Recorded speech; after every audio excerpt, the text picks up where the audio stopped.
આગળ વાત વડોદરાની કે જ્યાં એમએસ યુનિવર્સિટીના પૂર્વ કુલપતિની ડિગ્રી બોગસ હોવાનો આરોપ છે. વિજય શ્રીવાસ્તવની પીએચડીની ડિગ્રી નકલી હોવાનો દાવો યુનિવર્સિટીના પ્રોફેસર સતીશ પાઠકે આરોપ લગાવ્યા. રજિસ્ટ્રારને પત્ર લખી પોલીસ ફરિયાદ નોંધવા પણ માંગ કરી છે. વિજય શ્રીવાસ્તવ પાસે છે ઝાંસીની બુંદેલખંડ યુનિવર્સિટીની ડિગ્રી. પ્રોફેસર સતીશ પાઠકે ડિગ્રીનું વેરિફિકેશન કરાવ્યું હોવાનો દાવો છે. બુંદેલખંડ યુનિવર્સિટીએ ડિગ્રી ન આપી હોવાનો પ્રોફેસરે દાવો કર્યો.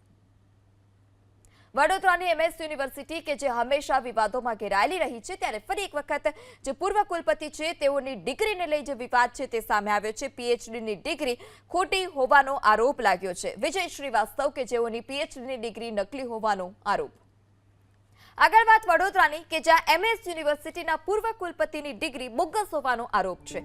વિજય શ્રીવાસ્તવની પીએચડીની ડિગ્રી નકલી હોવાનો દાવો યુનિવર્સિટીના પ્રોફેસર સતીશ પાઠકે આરોપ લગાવ્યા. રજિસ્ટ્રારને પત્ર લખી પોલીસ ફરિયાદ નોંધવા પણ માંગ કરી છે.